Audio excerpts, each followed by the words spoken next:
കൊടകര കുഴൽപ്പണക്കേസിൽ തുടരന്വേഷണം വഴിമുട്ടി. കേസിന്റെ തുടരന്വേഷണത്തിൽ തിരൂർ സതീശന്റെ വെളിപ്പെടുത്തൽ ഉൾപ്പെടുത്താൻ കഴിയില്ല എന്നാണ് പോലീസ് നിലപാട്. തിരൂർ സതീശനെ പരാതിക്കാരനാക്കി അന്വേഷണ സംഘം പുതിയ കേസെടുക്കും.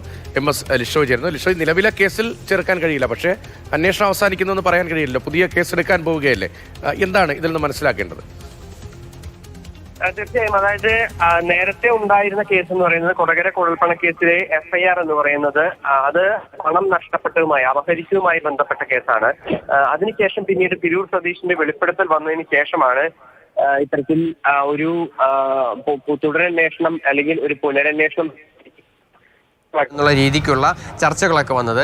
അതിനുശേഷം കോടതിയിൽ നിന്ന് പോലീസ് ഈ കുറ്റപത്രം സമർപ്പിച്ചതിനാൽ തന്നെ കോടതിയുടെ അനുമതി വാങ്ങിയ ശേഷമാണ് ഈ അന്വേഷണം ആരംഭിച്ചത്. പക്ഷേ അന്ന് ഈ സതീഷിൻ്റെ രഹസ്യമൊഴി രേഖപ്പെടുത്തുകയൊക്കെ ചെയ്തതാണ്.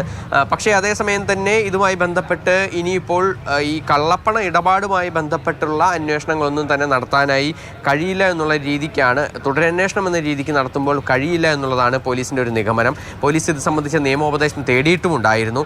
ആ തേടിയ സമയത്താണ് ആദ്യം കവർച്ചയുടെ FIR ആണ് രജിസ്റ്റർ ചെയ്തിരിക്കുന്നത്. അതുകൊണ്ട് തന്നെ അതിന് തുടരന്വേഷണം എന്നുള്ള രീതിക്ക് ഇത് നടത്താൻ സാധിക്കില്ല.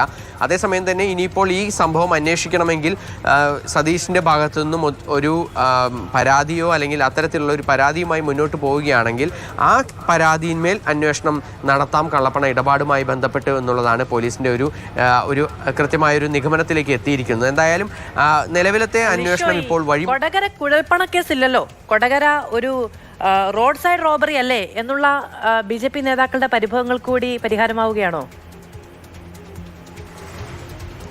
തീർച്ചയായും അവർ പറയുന്ന കാര്യങ്ങൾ, അതായത് നേരത്തെ തന്നെ പറഞ്ഞിരുന്നത് കൊടകരയിൽ വെച്ച് പണം നഷ്ടമായി, പണം അപഹരിച്ചു എന്നുള്ളതാണ്. അത് ആ ഒരു കേസ് മാത്രമാണ് നിലവിലുള്ളത്. അതല്ലാതെ ഒരു കുഴൽപ്പണ കേസ് ഉണ്ടായിരുന്നില്ല എന്നുള്ളതാണ് നിലവിൽ BJP നേതാക്കളൊക്കെ തന്നെ പറഞ്ഞിരുന്നത്. ആ ഒരു കാര്യത്തിലേക്ക് തന്നെ ഇപ്പോൾ പോലീസും എത്തിയിരിക്കുകയാണ്. ഇനിയിപ്പോൾ അതുമായി ബന്ധപ്പെട്ട അന്വേഷണം നടത്തണമെങ്കിൽ പുതിയൊരു കേസെടുത്ത് അന്വേഷണം നടത്തണമെന്നുള്ളതാണ് അന്വേഷണ സംഘത്തിൻ്റെ നിലപാട്.